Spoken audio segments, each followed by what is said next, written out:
Hello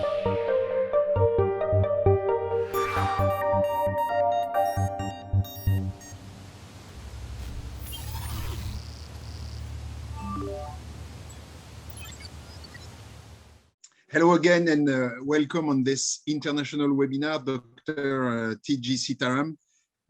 It's a real pleasure to welcome you today. You are live from India. It's nearly 2 p.m. For you. And thank you for having accepted our invitation. Before leaving you the floor, let me present you in a few words and the topic of your presentation. You are the director of the IIT, Indian Institute of Technology of Guwahati in India. You are also a professor of civil engineering at this Institute of Technology. You were senior professor at Department of Civil Engineering in the India Institute of Science at Bangalore in India. I think you are in Bangalore live at the moment.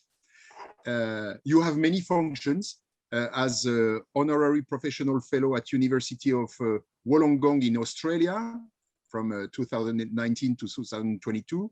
You are distinguished professor at Hankou University International Innovation Center in China. You are chairman of many organizations in society and actively engaged in socially relevant sustainable projects in the built environment. And last but not least of what I will say, because you have a very impressive biography, you are the founder president of International Association for Coastal Reservoir Research, registered in Australia. You know more than us that the rapid urbanization is a growing worldwide topic, and more people migrate to cities, especially to coastal cities. And more than 50% of people will live in these coastal cities, which will face water scarcity soon.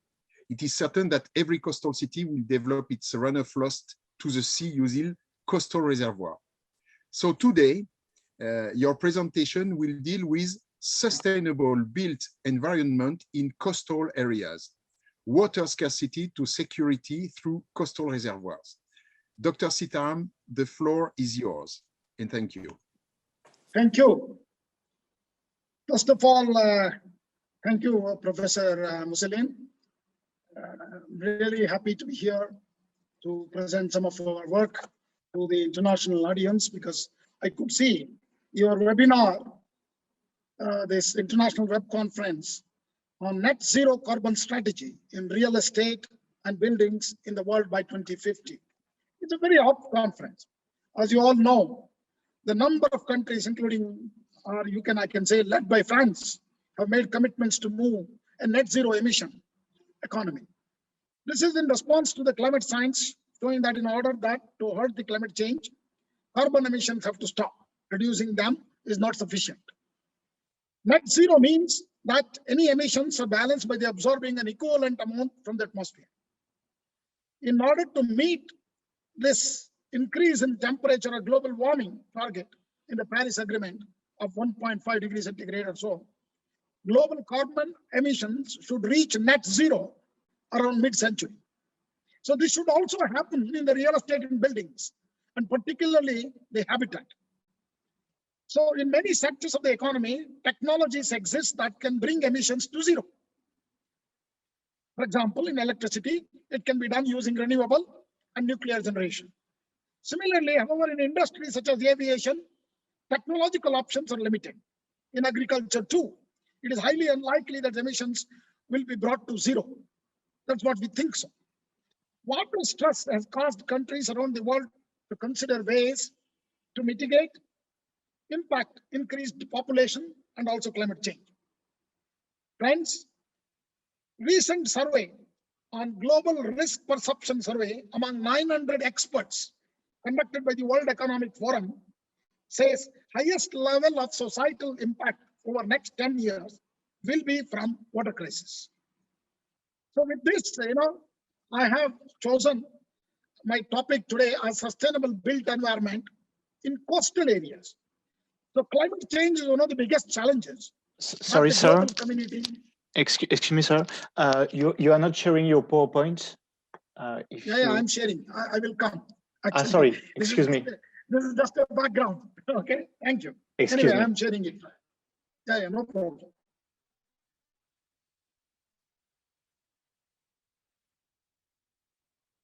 Are you able to see my presentation? Yes, that's perfect. Thank you so much. Thank you. Thank you. The climate change is one of the biggest challenges that the global community is facing. The changing climate may lead to the infrastructure which brings exposed to the unprecedented climate with an increase in the frequency and intensity of extreme weather events, whether it is rain events, flooding, extreme winds, landslides, other hazards. At the same time, as I told you, sustainable water resources in the built environment is also very, very important. So today I'm going to talk to you on sustainable water resources in the built environment, which covers the elements of water engineering and policy making in the sustainable construction of buildings as well. It provides a comprehensive, basically I will take you through the case studies where I'm going to show you how this water sector is so important even for the real estate development and buildings, and how this world will cope up by 2050, the shortage of water. So particularly, water scarcity is an issue which has been in entire urban areas in many of the world, even the leading industrialized nations are also facing what they call water scarcity. But what we are going to talk to you today, instead of a scarcity, we need to have a security to all our citizens or the urban habitat. So which I would like to show that we can do that through the coastal reservoirs. So two pictures I put in my cover slide. One is the Marina Barrage of Singapore. Many of you would familiar. That's basically a first generation coastal reservoir, which I'm going to talk to you later on in my presentation. The second one is our imagination, what a coastal reservoir can create around the coastal areas. Okay, particularly what is a coastal reservoir is basically a freshwater reservoir closer to the coast, or maybe inside the ocean, or at the edge of the the boundary, or very close to the coast. Is a known thing because water touches all the 17 sustainable development goals of the world, what United Nations has defined. Society, basically the water and the society relationship is very intricate. Even our body has 70% of water. Similarly, the entire Mother Earth has close to 70% of water. 1/4 of the population lives in developing countries that face water shortages. 1/5 of the population lives in area where water is physically scarce. 3 billion people lack access to drinking water. This is actually from UN Water of 2021, very, very recent. So infrastructure to transport water, weak governance is one of the reasons it's been attributed in the developing countries. From rivers to lakes, it's very insufficient. So investing in improved water management and services is one prerequisite to reducing poverty and achieving sustainable economic growth.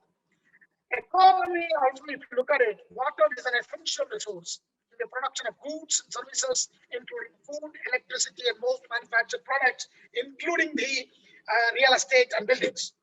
Water supply may be a quantity and a quality issue, must be reliable and predictable to support financially sustainable economic activities. Hence, contribute 4 key dimensions in poverty reduction. It is enhanced livelihood, security, economic growth, reduced vulnerability, hygiene, which is a very, very important. This COVID-19 has actually which improves the health and reduces the poverty. If you look at the SDG goals, whether it is no poverty alleviation or zero hunger or good health and well-being, I think if I start putting the water into this, every goal.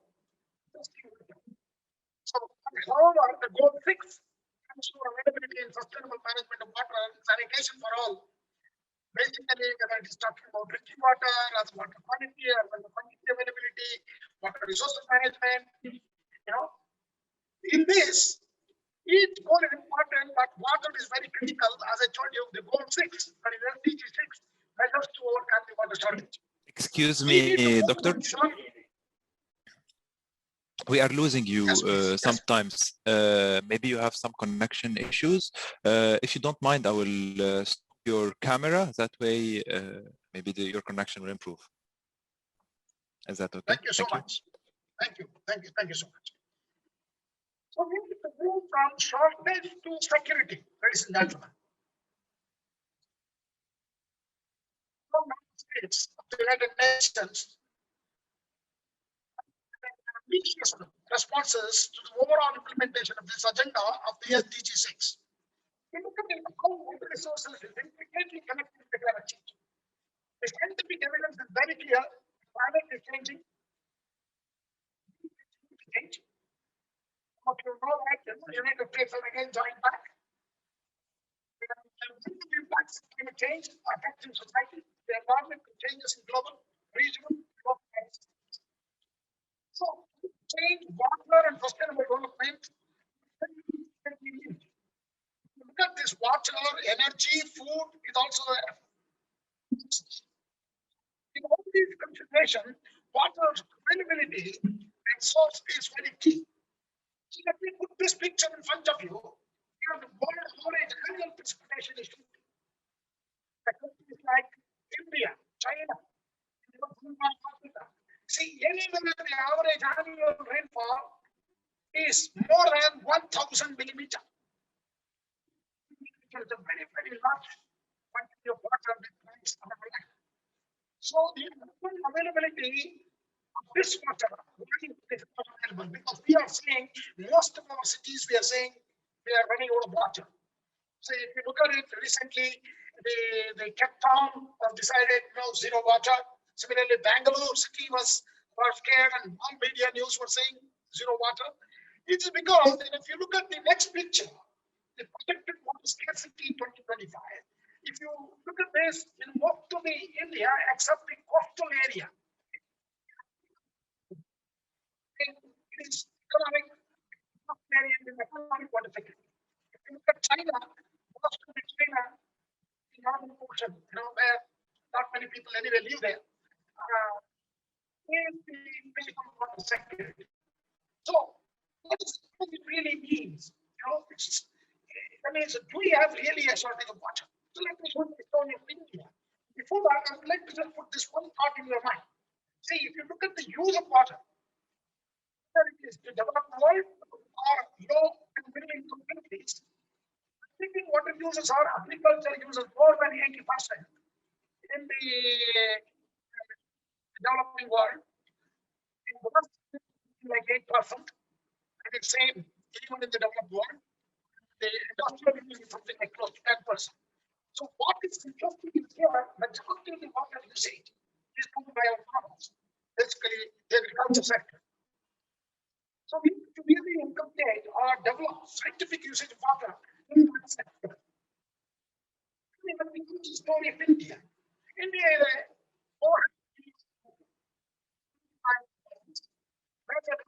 systems of having discharge to Bay of Bengal. Most of these rivers discharge the water to Bay of Bengal. Energétique is the third largest discharge in the world. The population of 6 million people. The states of Uttar Pradesh, Bihar, and West Bengal, and including Bangladesh, I think large amount of population habitat lives there because it's a very rich in terms of the agriculture. So Energétique is the third largest discharge also into the ocean. East-west flowing rivers, particularly the rivers which flows in the western Ghats, actually flows towards the Arabian Sea. And we have basically two drainage systems in India. One is the Himalayan, which comes from all the snow melt water, and then start flowing into, and then also receives a lot of monsoon water, monsoon rainfall water, and then takes it to most of it into Bay of Bengal, except the river Indus goes through Pakistan and joins the Arabian Sea. Only that river from the northern part of India. The rest of all the rivers join. See, at the bottom, I have put the average annual rainfall in India, which is in millimeter. starting from 1901 to 2012. See, every year, this is the actual data. More than 1,000 millimeter of annual rainfall the India receives. Entire area average. This is the average annual rainfall. So the total water resources, if you look at it, we get close to 4,000 billion cubic meter of water and 700 billion cubic meter of water. Please note this. This is a very large volume. I don't think any shortage of water is there for India. Total utilizable groundwater is about 400 billion cubic meter. Unaccounted is something like 2,000 people have. So what is this unaccounted? This water in the months, see, India receives rainfall in just 4 to 5 months of monsoon period. The rest of the period is dry. Time immemorial, Indian civilization knew that India needs to store water for the rest of the 8 months. Okay, so I think this is a story for most of the countries. So more than 2,000 billion cubic meter of flood water simply joins the ocean every year religiously. Just to give you an example, you see, 1 day outflow of river Godavari in southern part of India, 1 day outfall into the West Bengal is equivalent to 1 full year of Thames river water into Thames flow. But you can tell me. So that means 1 full year of flow is equivalent to 1 day outflow of river Godavari. That's the kind of water in the monsoon we simply dumps into the ocean. So runoff of Indian rivers, if you look at it, more than 400 rivers. Actually, if you look at the Indo-Gangetic basin, the drainage is so large and average discharge is so large. See, flow rates are much higher than major rivers actually listed here.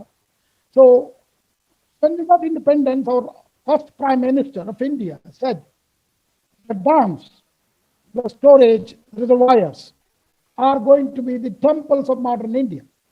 In the 20th century, what India did, we did a first Walker-Angel project. Many of you French scientists would know that this project was constructed in northern part of India, and it was one of the first multi-purpose project for both irrigation and power and other things.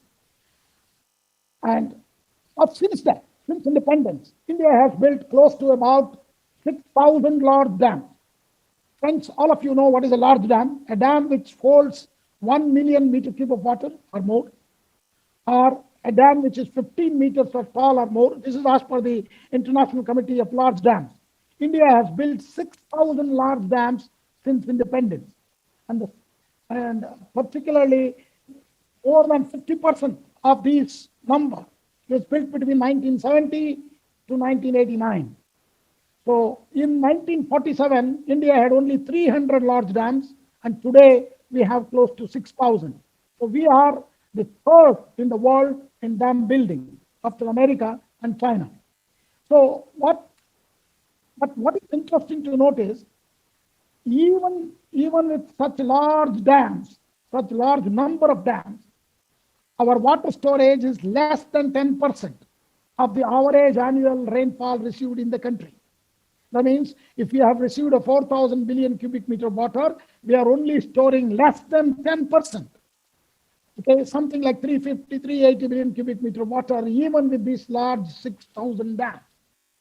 And India is the only, so that means what I am trying to say is no shortage of water, ladies and gentlemen. There is a shortage of storage because we receive monsoon rainfall only 4 months. And because of the climate change, that has changed to 3.5 months only, literally. So we have to survive for another 9 months based on the storage of water. So large dams right now, I think in the whole world, large dams, very few countries are constructing, and one of them is India, and most of these dams are constructing in the northeastern part of India, where my institute is located, Guwahati. See, I am located somewhere here in the city of Guwahati. And all these dams are also becoming a little older now, because please note that 1970 we started, and we have, it's almost close to 50 years now. Most of these dams are about 50 years of age. And where are we going to put our next temple, modern temple? Because we have put almost close to 6,000 all over India. There is no space left anymore to put inland the dams. So where is the new temple going to be 21st century? So what we did maybe since independence was a good thing. And now large dams is a no-no because of the environmental consideration. It is the same story all over the world, ladies and gentlemen. If you look at the large dams, distribution of global dams, you can see the dots, the blue dots, okay, across the world. And the United States is the largest, and then China, and then India. So as we know that no more new inland dams, no lower dams, existing dams are also aging. I think many civil engineers will understand everything has a finite lifespan. Concrete structures have a design lifespan of 50 to 100 years.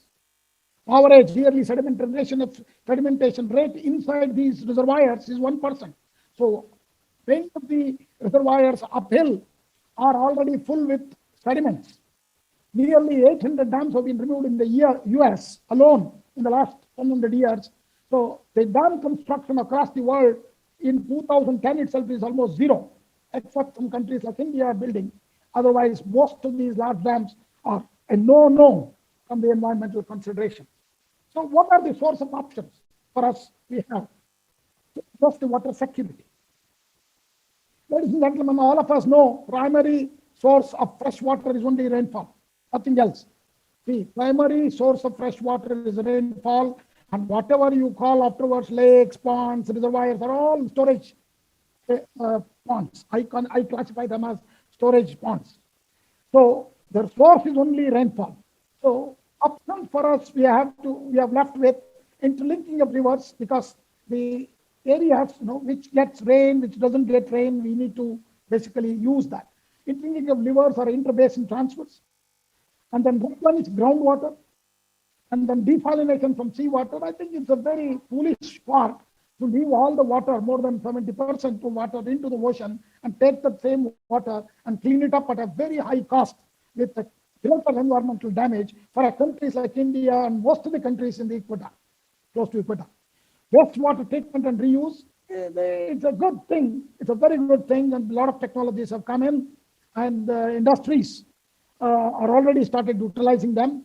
But using this for a drinking water, still there is a lot of taboo. But definitely there is a usage for this, for the industrial usage. And what else we can do? We can conserve the flood waters which join the ocean. This is what even our ancestors knew about conserving flood waters.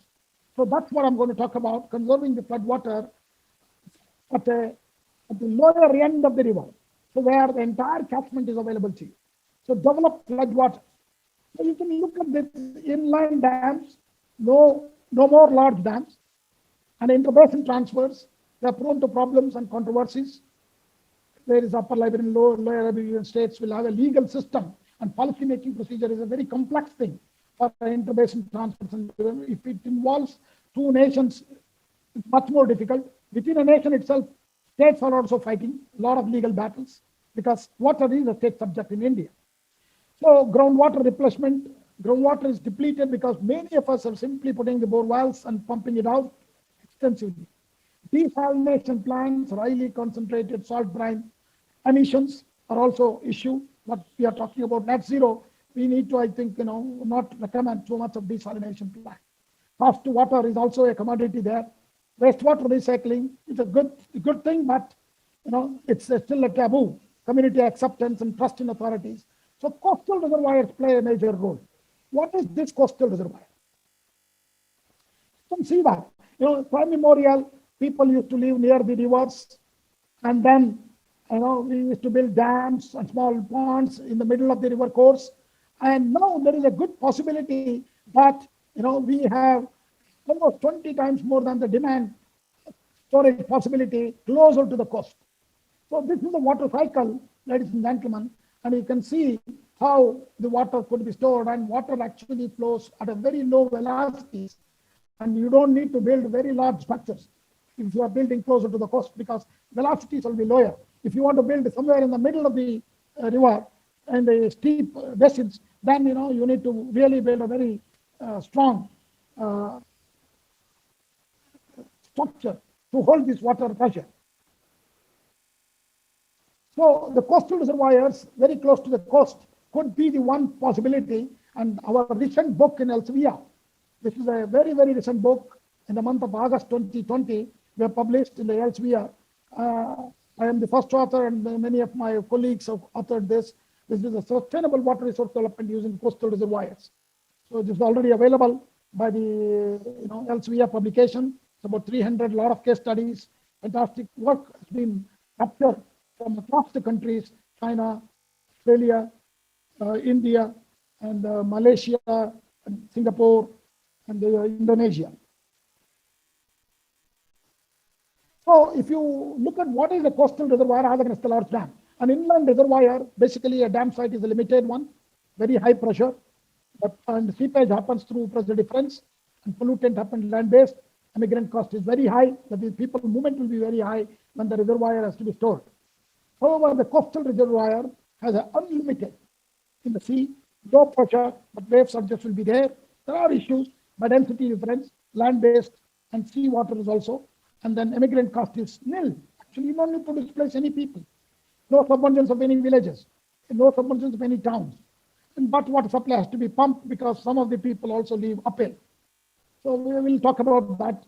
So what are the coastal reservoirs, existing coastal reservoirs? The first one is the Netherlands, Abduluk in the 1932. But earlier to that also, China has practiced very close to the coast. I will show you some of the case studies. But these are the ones which are now. But this was built for flood control. India, the Montgomery for agriculture. South Korea has built tidal energy for land reclamation. Hong Kong has done for fresh water, for drinking water particularly. Shipok, Flower Cove, Highland, 3 reservoirs have been constructed. China has done a Chincosa reservoir. This is a fantastic reservoir, which we call second generation coastal reservoir. It supplies almost close to 70% of water requirement for Shanghai city. So Singapore is a Marina barrage, which is a classical example, but that is a first generation coastal reservoir where you block the entire mouth of the river. Okay, but the Chincosa, it doesn't block any river mouth. It only stores water when the fresh water is very large quantity. So the United Kingdom Cardiff Bay barrage is also like a freshwater lake, and in 1987.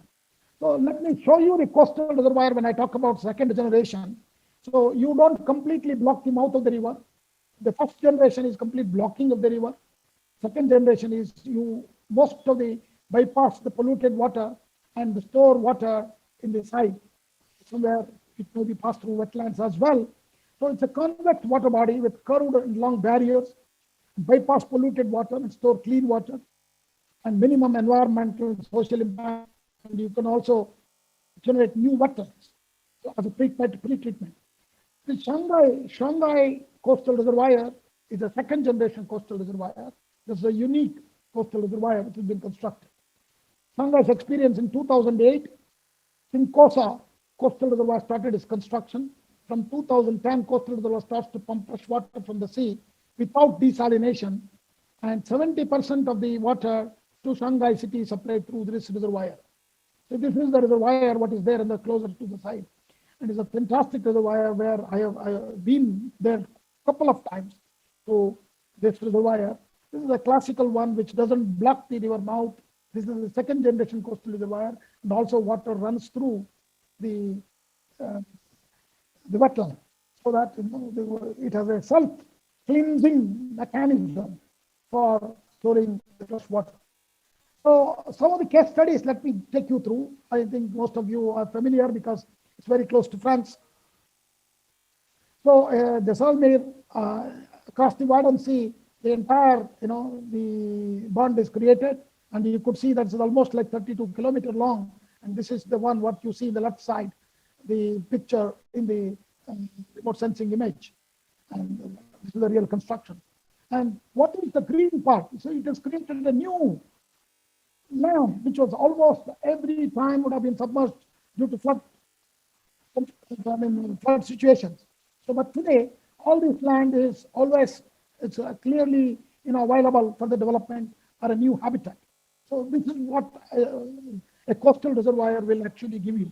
So length of almost 32 kilometers and a width of 90 meters at an initial height of 7.25 meters generally above the sea level. It's the major pathway in the Netherlands constructed between 1927 to 1932. Look at the period.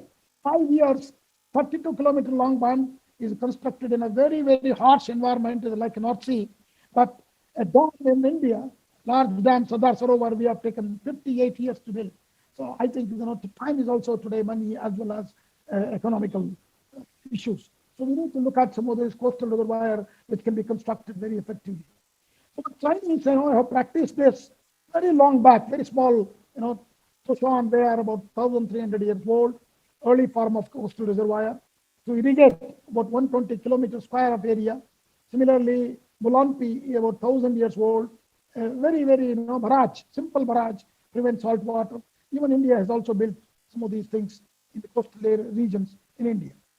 So construction of a large freshwater reservoir in Hong Kong. See, Hong Kong in 1960s, if you will see, they used to carry water rationing, in boxes, but today the ship of coming in with 24 million cubic meters, Lower Cove in 1968, 230 million cubic meter, Highland Reservoir, even they have actually decommissioned a desalination plant which was commissioned in 1975.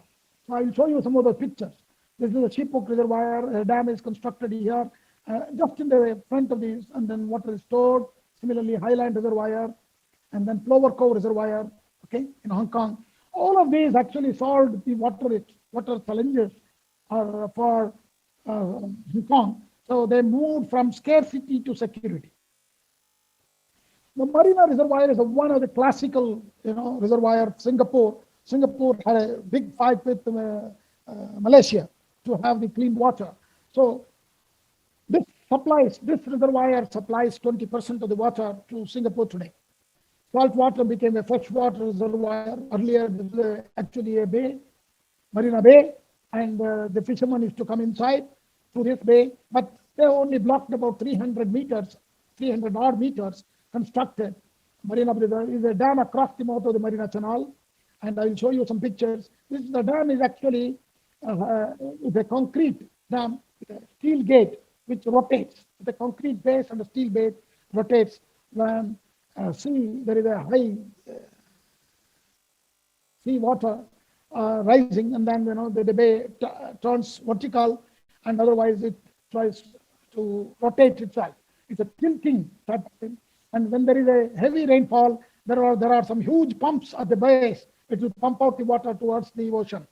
So it doesn't allow the flooding to happen. So this is the entire Marina Barrage catchment. It stretches across the mouth of the wide channel. You can see this is where the Marina Barrage, most expensive real estate in Singapore, tall office towers, a conference center, hotel, and a complex. And all popular gardens have been constructed almost close to the edge of this Marina Barrage, which is today the new built environment has been developed around this freshwater body. It was earlier a saltwater, saline water source, but today all this is possible. But Singapore can do this because they have actually shifted all the fishermen to outside. It's a small country. They can do this. But if countries like India, this may not be possible. Maybe for us, second generation coastal reservoir is much more ideal, like what Chinese have done it. And that is what I think we are actually promoting this across the world. In Indonesia has taken it up very seriously. Malaysian, even the Minister of Water Resources even announced they are not going to build any more in internal dams. They will only go for coastal reservoirs. This Marina Barrage is the most impressive smart project to date in Singapore. The greatest advancement in water management technology. May 16, 2016 report protecting Manhattan. They've also tried to give this technology to United States for the Manhattan from stormwater, such as New York City's Economic Development Corporation. So you can see the picture. In 2005, this was a Marina Barrage, and 2000 now, 16, it is like this. So the deep fishing harbor is actually shifted from inside to outside. So even the fishermen are happy. So similarly, Korea has also tried to do so many. I will take you through very quickly one or two. So this is where, just outside Simangam seawall has been constructed. You can see in the remote sensing image. Average width of the seawall was about 290 meters. Okay, and average height is about 36 meters height. 400 square kilometer area is reclaimed new land, and rest is reclaimed land to host the population of 684. This is the Simangam seawall. You can see one side is the ocean and other side is the fresh water.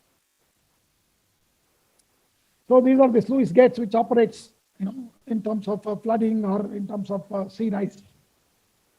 So advantage of coastal reservoir is no harm to the river basins or altercation to the river course. Entire, catchment area is available to you. So that entire water is also available to you. No disturbance to forest cover or submergence of land. No physical displacement of people. Impounding on land reservoirs, there is no reservoir triggered seismicity. This is a very common in the earthquake engineering. Agricultural activity can be augmented. Coastal erosion can be minimized. Groundwater recharge can happen. Intrusion of saline water into wells will reduce. Freshwater dredging, even for a sand construction, for construction material, you can actually choose freshwater dredging in the first generation coastal reservoir, but in the second generation coastal reservoir, that issue doesn't come out. So it can also be a seismic resistance. So our idea actually from the International Association for Coastal Reservoir was already been covered by the UN Water in the recent document of WWDR 2020. So what is the beauty about other advantages of this coastal reservoir? Because water level is very shallow. There is a shallow water storage. So you can use actually solar panels, floating solar panels on the shallow water. So you can generate solar energy. You can generate tidal energy at the wall. You can actually construct roadways for the seawall, alternative roadways to reduce traffic in the cities, freshwater fishing, navigation and tourism, real estate opportunities. Seawall serves as a deterrent to tidal corrosion, serves as a deep water fishing harbor, and increase the industrial activities. Definitely, ladies and gentlemen, there are some challenges. That is saltwater intrusion, pollution control, algal blooms, sediment and accumulation, and ecosystem imbalances, which can be handled in the design and operation of coastal reservoirs, like the second generation coastal reservoirs. So second generation coastal reservoirs actually solves many of these problems, and it is all in the engineering. So I think we can do that more effectively. Let me tell you the India's effort in the coastal reservoir construction. So this is the state of Gujarat. So this is called Gulf of Kambat. So this is where India is trying to build one of the largest coastal reservoir in the world, which is the Kalpasar project. The beauty of this is the Kalpasar Dam will connect the city of Bharuch to Bhavanagar, okay? And which is not far away from, Goa. It's very close to, it's north of Mumbai. And we just building a dam across the Gulf of Kambat for establishing a huge freshwater reservoir for irrigation, drinking, and industrial purposes. Please look at it. Once this dam is constructed, they wanted to do a contour canals. Almost the entire Kutch area can be irrigated through the contour canals. They have planned 3 contour canals at 100-meter level canal, 80-meter level canal, 50-meter level canal, and this the entire called Gulf of Kambat Development Project by the government of India. Once constructed, this would be a very large area. But the challenges were, getting a large quantity of fresh water into this, because some of these rivers, see, the Narmada River, it's one of the largest rivers, it is actually comes south of this. So there were small changes we've been planned like this, you see. And Narmada River also flows into the reservoir, freshwater basin, and some tidal basin is kept so that even the fishermen are happy. So this can be modified like this so that it could be 64 kilometers long dam across. It will reduce actually the distance between the Bharuch city to Bhavanagar. Almost otherwise you have to go almost 340 kilometers. Now it is only 60 kilometers. So my concept is, instead of interconnecting the reservoirs or the dams or the rivers inside the India, it's very difficult. Terrain is very difficult. So we can do that at the coastal areas. Small reservoirs at the mouth of each of the major rivers can be connected through a subsea pipeline, which can be, I called it as Sarovar Mala. Sarovar means in Sanskrit, it's reservoir. So if these reservoirs can be connected, so there will be a fantastic chance for India to connect Ganga to Kaveri and even to Gujarat. This is actually executable today. Why? Because we have now, we know how to put the subsea pipeline several thousands of kilometers. The UK has done it in the North Sea, And many, many places we have done already. We have a fantastic experience of putting a subsea pipelines so one can connect these things very effectively. So coastal reservoirs, ladies and gentlemen, will play a major role in ensuring both drinking water and better sanitation around the area, in particular in the developing countries. The newly approved United Nations Sustainable Development Goals have seen partial success while focusing on water as a cross-cutting axis for development. So this is our new book, I just showed you. And our association, International Association of Coastal Reservoir mission is to provide sufficient and affordable water for coastal agriculture with minimum environmental and social impacts. Ladies and gentlemen, this association is a very new, started in 2017. The idea is we say enough sufficient water is there to meet our needs.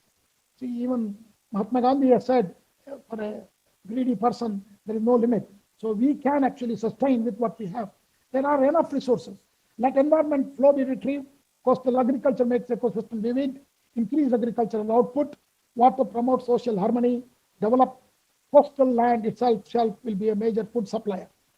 So this association management, what is interesting to you is, I would like to bring it to you. Notice the past president of IAHR, past president of International Water Association, past president of IWRA, past president of IAHS are all my vice presidents. So that means, the concept was caught on so well among international bodies. They're all the vice president of this association. Please visit iacrr.org. You will definitely see we are going to thinking about, change the way we look at to store flood water. So the waste water which is going to the ocean can be stored. Last, I will conclude my talk saying that if no paradigm shift appears, SDGs 2, that is Sustainable Development Goal 2, for no hunger, may be difficult to achieve by 2030 unless we make a coastal agriculture as a main food supplier for the food market. As you all know that a lot of people live a lot of large cities, mega cities actually located in the coastal areas. The world has plentiful and barren coastal land to develop. The world is not running out of water, ladies and gentlemen. Or many countries are not running out of water. Water is running out of their river mouths. We need to store that water. Shortages of storage, not water. Once coastal reservoir constructed, water users for people, energy, environment, and agriculture will not compete each other. The river flood water can be reused. High quality water for drinking will be available to us. Thank you. We are having a first international world conference next year in China, in Shanghai, very close to a city called Wuhan. So I invite all of you to join us for this conference. Thank you very much.